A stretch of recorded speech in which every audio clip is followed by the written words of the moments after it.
Yemen के रेगिस्तान में मौजूद इस गड्ढे को शैतान का कैद खाना क्यों कहा जाता है और इसके अंदर आखिर क्या कुछ छुपा है। गूगल अर्थ में रिकॉर्ड हुए कुछ ऐसे मंजर जिन्हें शायद आज से पहले कभी नहीं देखा गया।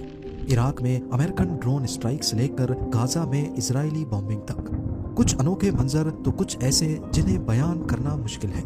आज हम गूगल अर्थ पर ऐसी ही 10 लोकेशंस के बारे में वीडियोस में एक बार फिर से खुशामदीद। नाजरीन, हमारी लिस्ट की सबसे पहली लोकेशन अल्जीरिया में वाक़ है।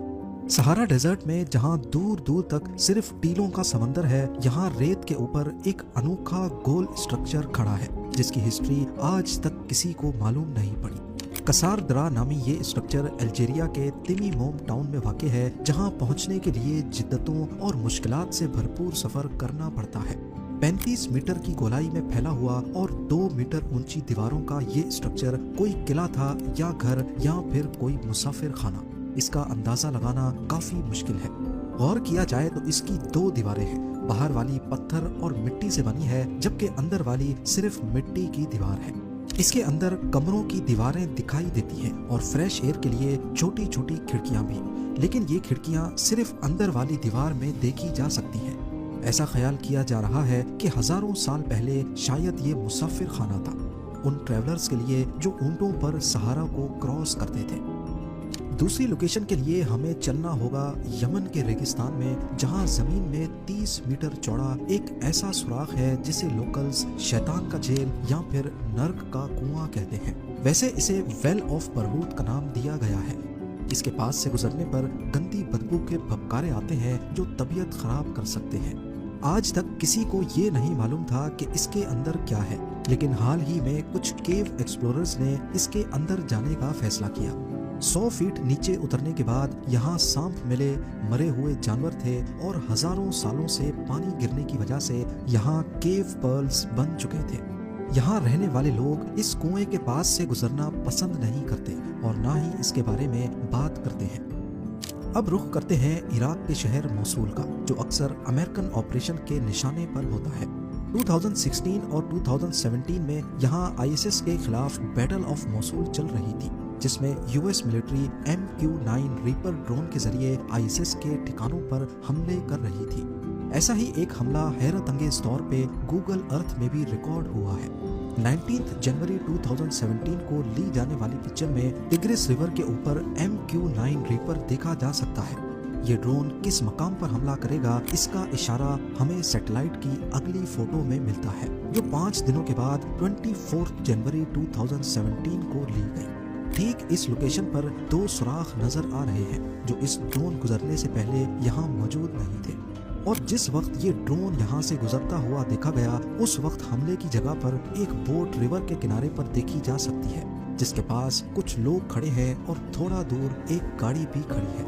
19 जनवरी की फोटो में यहाँ सिर्फ एक सुराख नजर आ रहा है, पर यह सुराख भी ताज़ा मालूम होता है क्योंकि 14 दिन पहले 5 जनवरी की फोटो में यहाँ एक भी सुराख नहीं था। अभी आपको एक ऐसे आइलैंड पर लेकर चलते हैं जहाँ कुछ अनोखे स्पॉट्स सैटेलाइट इमेज में रिकॉर्ड हुए हैं। नॉर्थ ईस्ट अफ्रीका के एरिट्रिया नामी मुल्क में वाक़े रेड सी में कई 100 आइलैंड्स मौजूद हैं। इनमें से ही एक छोटा आइलैंड जिसकी साइज 500 मीटर बाय 300 मीटर्स है, इसमें कुछ अजीब स्पॉट्स वाज़े तौर पे देखे जा सकते हैं। अगर आसपास के दूसरे आइलैंड्स पे देखा जाए तो यहाँ किसी किस्म के कोई निशानात जाहिर नहीं है, तो आखिर सिर्फ इसी आइलैंड पर हजारों की तादाद में ये स्पॉट्स किस चीज के हैं। इस आइलैंड पर ना अभी कोई आबादी है, ना ही पास्ट में कभी रही है। काफी सारी इंटरनेट रिसर्च करने पर मालूम पड़ा कि रेड सी में टर्टल्स की 5 किस्में पाई जाती हैं, और जब टर्टल को अपने अंडे देने होते हैं तो वो जमीन पर आकर सुराख करते हैं और उसके अंदर अंडे देते हैं। क्योंकि ये आइलैंड किसी भी ह्यूमन एक्टिविटी से पाक है, तो शायद यही वजह है कि टर्टल्स यहाँ आकर अपने बिल खोदते हैं। सेंट्रल मोरक्को में मौजूद ये सोलर पावर स्टेशन इतना बड़ा है कि ये स्पेस से भी आसानी से नजर आता है।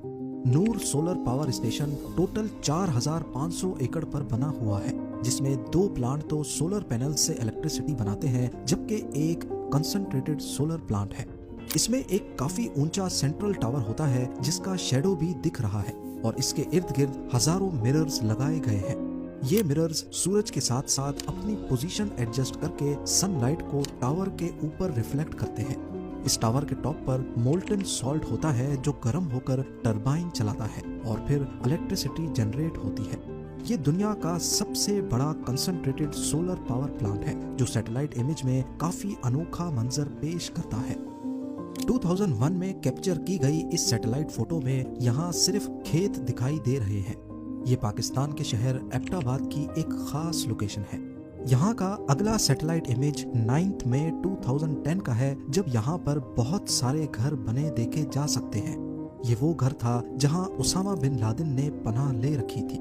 2 मई 2011 को यहाँ एक ऑपरेशन में उसामा बिन लादेन को मारा गया और इसी दिन की सैटेलाइट फोटो कैप्चर जरूर की गई थी, पर ये काफी ब्लर है जिसकी वजह से ज्यादा डिटेल्स नजर नहीं आ रही।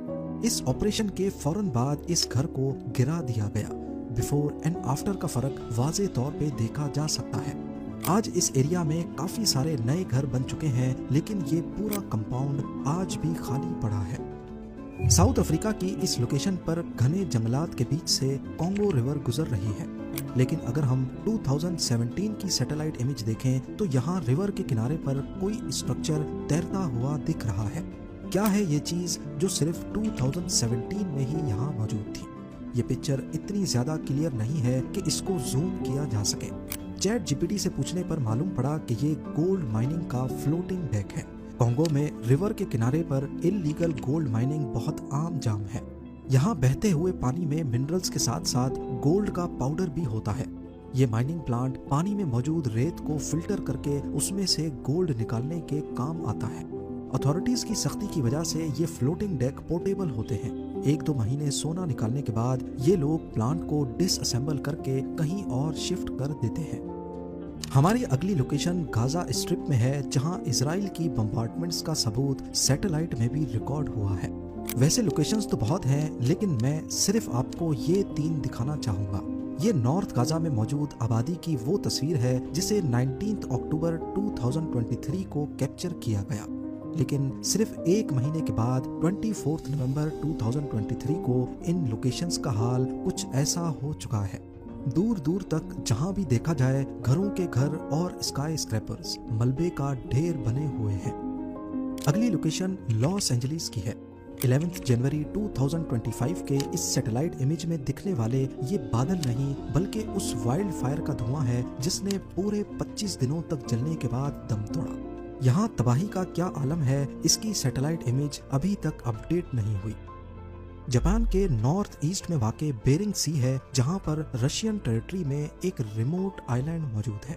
ये आइलैंड करीबी इनलैंड सिटी से हजारों किलोमीटर दूर है, जहां पर इंसानों की कोई आबादी नहीं है। पर हैरानी की बात यह है कि इस आइलैंड के ईस्ट कॉर्नर पर 6 छोटे छोटे स्ट्रक्चर्स सैटेलाइट व्यू में रिकॉर्ड हुए हैं। इस पूरे आइलैंड पर इन 6 स्ट्रक्चर्स के अलावा और कुछ नहीं मिला। तो अब सवाल उठता है कि आखिर ये क्या चीज है और किसने बनाई? ये जो कुछ भी है स्क्वायर शेप में है और 3D व्यू में देखा जाए तो जमीन को खोद कर बनाया गया है। इस तरह की एक ही चीज जहन में आती है, बंकर्स, क्योंकि ये आइलैंड अभी रशियन टेरिटरी में आता है जो पहले सोवियत यूनियन होता था, और इन बंकर्स का रुख भी अमेरिकन स्टेट अलास्का की तरफ है। तो इस बात में कोई शक नहीं कि ये वर्ल्ड वॉर 2 के जमाने के बंकर्स हैं जो गल्फ ऑफ अलास्का से आने वाली अमेरिकन शिप्स पर नजर रखने के काम आते थे। बेरिंग सी का ये हिस्सा बेशुमार छोटे बड़े आइलैंड से भरा हुआ है, जहां वर्ल्ड वॉर 2 के जमाने के बंकर्स आज इतिहास की तल्ख यादों के राज अपने अंदर दबाए बैठे हैं। ज़ेम टीवी यूट्यूब चैनल पर गूगल अर्थ सीरीज की ये वीडियो आपको कैसी लगी और आगे आप इस सीरीज पर वीडियो देखना चाहते हैं तो कमेंट सेक्शन में अपनी राय का इजहार जरूर करें। आप लोगों के प्यार भरे कमेंट्स का बेहद शुक्रिया। मिलते हैं अगली शानदार वीडियो में।